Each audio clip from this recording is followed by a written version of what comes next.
Hey guys, welcome back to our vegan kitchen. I've got a great recipe for you today. This is something that I've been meaning to try for a very long time. Back in the day, we always used to buy the fresh tortillas at the store and cook them right before we ate them. They are a world of difference. That takes it to the next level. The whole nother level. So these hopefully will be as good. This is my first time doing this, so let's hope that they turn out all right. They're very, very simple to do. 3 simple ingredients. You've got your flour, you've got your oil, and you've got some water.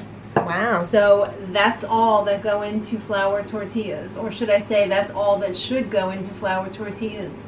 I can't tell you how many times my husband and I went to the supermarket in search of plain flour tortillas that only had those 3 ingredients, and we never were able to find them. The best that we could do was the ones that we cooked ourselves that were organic, but they didn't have the type of oil that we would use in them. I believe they had canola oil, and today I'm using avocado oil because that's my favorite oil to use that takes heat. So let's get started. I am injured, clearly. No! I fell off my bike today, so I'm going to do this in my KitchenAid, but this is totally doable in just a bowl with a spoon. You can totally do it, but hurt. Yeah.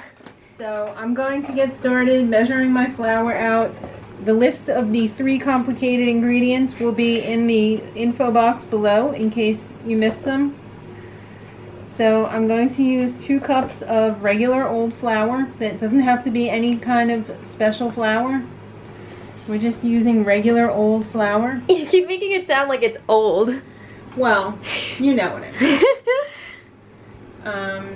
Yeah, I don't know if you should use, I don't think you should use bread flour, just regular all-purpose flour. So we've got 2 cups of that. We've got 4 tablespoons of avocado oil, so I'm just going to pour that in.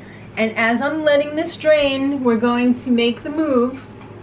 We got the house over to the mixer, so meet me over there. I've got my lukewarm water at the ready, 3/4 of a cup. I'm going to start this mixing, and I'm going to add the water gradually. You don't want to just dump it in.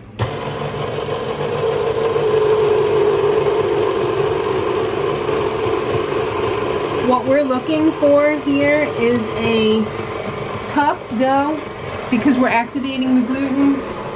It's going to be a little bit sticky. If it's too sticky, we're going to add a little bit more flour. If it's not sticky enough, we're going to add some more water.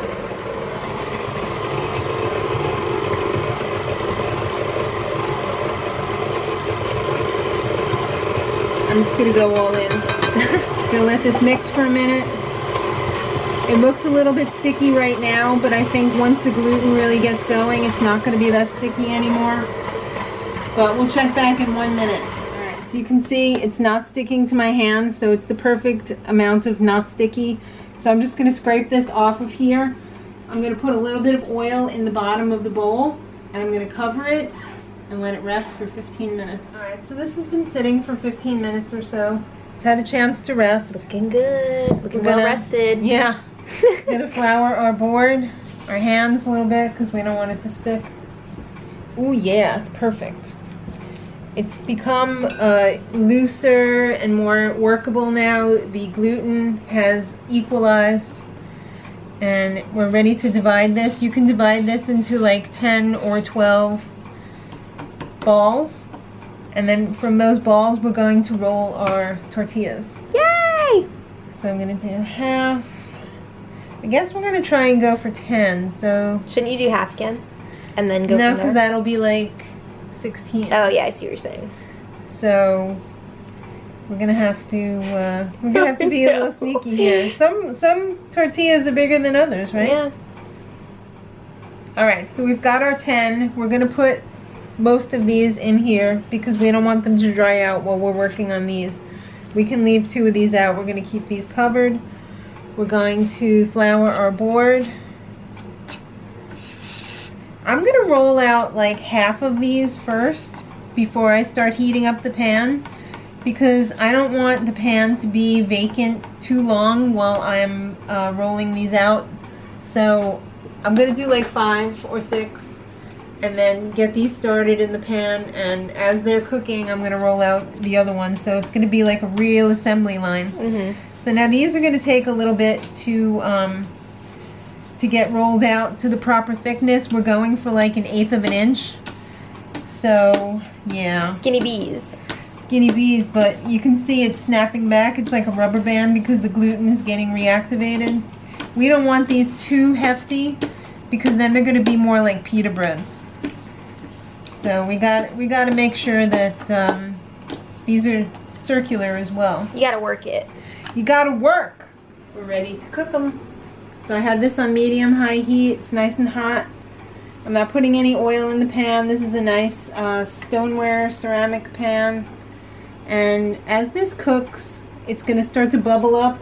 You're going to want to squash those bubbles. It's going to help it cook more evenly. So let's just give it a second for the bubbles to come up. It might not even be... Alright, here we go. You can see some of the bubbles are starting. When the pan gets to the perfect temperature, this is like pancake rules, you know? That first pancake, not so great. You gotta get that pan to the right temperature. So consider this like as being the first pancake. I'm really surprised that there's not more bubbles, but maybe this one's a little bit too thin. We're gonna be impressive and flip this. Oh boy. There we go. Yeah. Ooh, Alright. that looks nice. Why, thank you. That probably could have gone another half of a minute. Because you want, like, those bubble things that you see, are the bubble things. The bubbles that you see there, you want them to be just slightly browned. We can even turn this over again. Now you see the bubbles here. See the bubbles starting to happen? You're going to want to squish those so that it doesn't get too puffy. Alright. This is exactly what we want. It's puffy. It's got the little brown spots. We're going to put it on there. While the rest of these cook, we're going to keep adding. So I just rolled this one out. I actually made the pan a little bit hotter because, like I said, it's pancake rules. You don't know that perfect temperature until you get that first one in the pan. So hopefully we're at the perfect temperature now. Beautiful. So here we are. They're all finished. There was one Frankenstein one that it kind of was rolled a little bit too thin. In retrospect, I probably would have, next time I'm going to make 8 because those are larger. These are more small for us. Well, you can have 2. But you also don't want to overcook it because you want to be able to roll it up without it being too crunchy. So these are just perfect. Beautiful.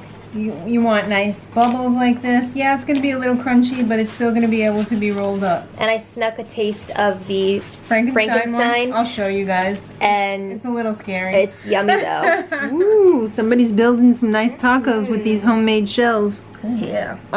Or burritos. I don't know what you would exactly call them, but these will stay in the refrigerator for a week in an airtight container or in a plastic bag. That's pretty good. And yeah. Not too bad. Like, is there actually going to be any left? No. No. So we're having cauliflower mushroom tacos tonight with homemade taco seasoning. We're having some yellow sauce, which if you're a longtime viewer is our cheese sauce. It's a cashew-based cheese sauce with harissa, and it's really delicious. Yeah. And of course, the sweetest cherry tomatoes. These are so sweet. Oh yeah. Alright, let's see what you think. Roll it up, girl. Let's take a bite. Well, you gotta dump it out the end. So fresh. Next level. That is what I would use to describe it. Fresh. So I hope you guys give it a shot. It was so simple. Once you get the technique down, like after you do it once, it's like second nature. Yeah, you were really rocking and rolling in here. Thank you. So I would say give it a shot. 10 out of 10. 10 out of 10 every time. Let me know if you make it. I'd love to know. And until next time, much love.